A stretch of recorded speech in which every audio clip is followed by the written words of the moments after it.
Setelah kita membuat jurnal penyesuaian dan jurnal umum di tahun tersebut, maka langkah yang kelima itu kita menghitung berapa saja yang perlu dialokasikan ke eliminasinya. Nah, untuk menghitung tersebut kita membuat tabel eliminasi untuk mempermudah perhitungan.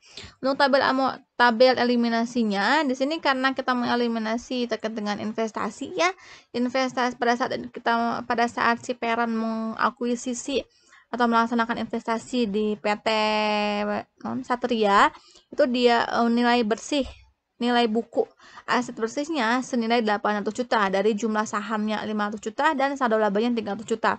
Untuk dua angka ini ada di neraca saldo si anak.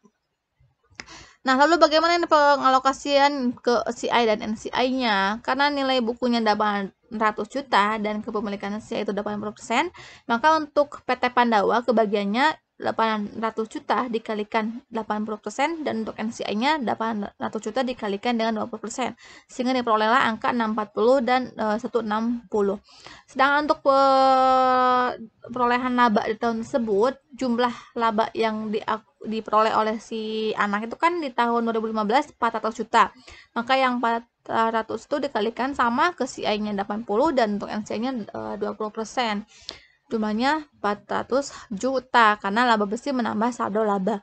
Untuk dividen pembagiannya tuh 1 juta mengurangi saldo laba kan, sehingga di sini dividen pun tetap sama dialokasikan karena yang membagikannya tuh si anak, sehingga dialokasikan ke si 80, NCI-nya 20, sehingga di saldo akhir kan dijumlahkan dapat sekian. Lalu di tahun tersebut ada transaksi penjualan baik itu upstream dan transaksi downstream. Karena kalau transaksinya downstream itu dilaksanakan oleh induk, sehingga kalau induk memperoleh laba dari transaksi penjualan ke anak, maka laba tersebut semuanya semuanya itu hak induk. Sehingga karena di sini jumlah laba yang belum terrealisasinya tinggal 90 juta. Dari mana sih Bu 90 juta itu? Dari si jumlah unless gain yang tadi kan 150 juta dikalikan dengan persediaan yang belum terjual, yang belum terjualnya 60%, sehingga pengakuan unless gain-nya itu senilai 90 juta dari 150 juta dikali 60%. Lalu untuk unrealized gain upstream, nah ini berbeda nih kalau untuk upstream. Kalau upstream kan si yang memperoleh labanya si anak.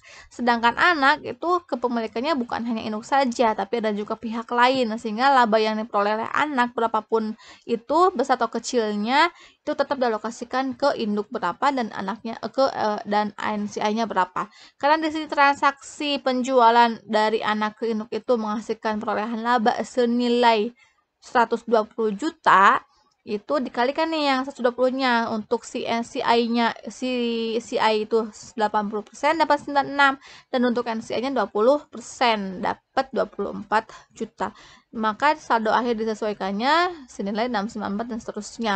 Untuk menghitung perolehan laba dari PT Satria ke yang hak atas si induk itu, kita menambahkan antara laba bersihnya berapa dikurangkan dengan unrealized gain dikurangkan juga dengan unrealized gain yang dari si upstreamnya diperolehlah untuk laba CI itu 134, sedangkan untuk NCI itu 56 juta. Nah, untuk perhitungan saldo investasi akhirnya itu bisa dihitung demikian bahwa saldo awal investasi kan 800 juta tambahkan dengan laba bersihnya itu 320 juta lalu dikurangi dengan amortisasi yang terjadi selama tahun tersebut, dikurangi juga dengan dividen yang diperolehlah saldo investasi akhirnya 830, sedangkan untuk NCI-nya memiliki nilai 110 juta. Nah, masuk ke langkah yang ke-6 tentang pembuatan jurnal eliminasi, kita memerlukan beberapa data di perhitungan sebelumnya, di mana di sini kita memerlukan data perhitungan diferensial tahun 2015 dan perhitungan jurnal eliminasi. Untuk eliminasi yang pertama kita mengeliminasi atas akun ekuitas dan investasi. Karena kita pada saat akuisisi ini kita mengakui investasinya senilai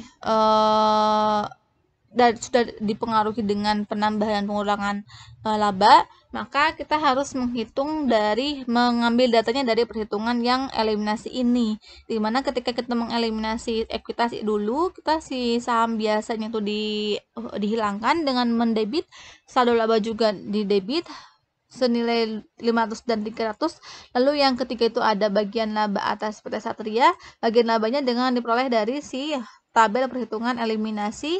Lalu yang penghasilan NCI juga sama, masih dari perhitungan eliminasi. Lalu untuk dividennya juga sama, karena dividen ini digabung ya, penjurnalannya diakui senilai 100 juta yang ini. Lalu untuk investasinya senilai perhitungan yang di tabel perhitungan eliminasi 694, dan untuk NCI-nya itu selisih dari debit dan kredit. Lalu untuk eliminasi yang kedua itu eliminasi diferensial. Maka untuk eliminasi diferensial itu kita menggunakan tabel yang alokasi diferensial ini, dimana di sini ada beban pokok penjualannya nilainya 25 juta. Nah, untuk yang 25 ini kita mengeliminasi atas inventory yang terjual, yang sudah dihilangkan di tahun tersebut. Lalu ada tanah, penghilangan di tanah 75 juta, ada bangunan 50 juta, dan goodwill 50 juta. Karena di situ ada penyusutan atas bangunan senilai 5 juta, maka yang penyusutan ini dieliminasi, di debitnya ada beban penyusutan 5 juta.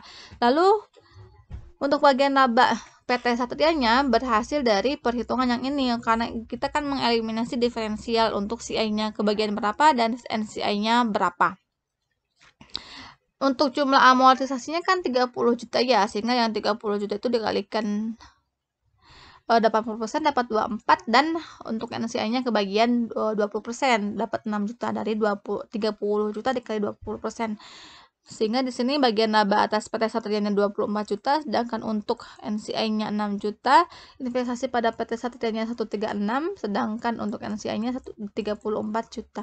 Yang ketiga, eliminasi penjualan yang dilaksanakan oleh induk, yaitu harga jualnya 400 juta, lalu beban pokoknya 310 juta, dan masih ada laba yang belum terrealisasi itu 90 juta. Sedangkan untuk yang ke upstream itu harga jualnya 200 juta, beban pokoknya 80 juta, dan semuanya masih belum terjual, sehingga masih diakui sebagai unrealized gain, sehingga masih ada pengakuan laba yang terkandung di dalam persediaan yang masih dimiliki oleh si parent senilai 120 juta.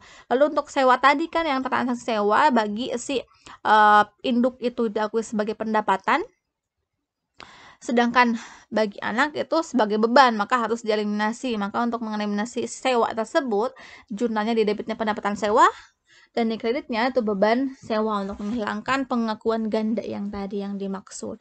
Nilainya 26 juta. Lalu di sini ternyata yang 26 juta si anak belum membayar, sehingga masih terkait hutang piutang antara parent dan subsidiary. Maka untuk mengeliminasi hutang piutang, di debitnya hutang usaha berlawanan dengan saldo normalnya, dan di kreditnya piutang usaha.